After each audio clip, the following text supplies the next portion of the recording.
Welcome to Samba Samba. Enjoy the video.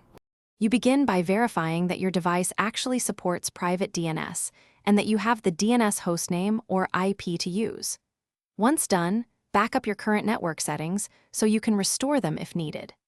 Next, open System Network Settings and locate the private DNS or DNS over TLS entry.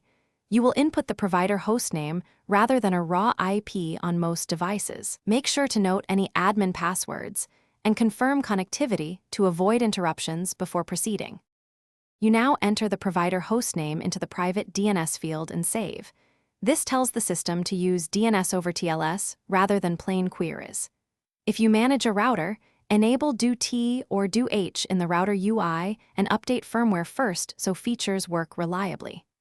Once applied, flush the device DNS cache or reboot the device to force the new resolver. Then run a few lookups or visit known sites to confirm that responses match the expected provider and that browsing remains intact.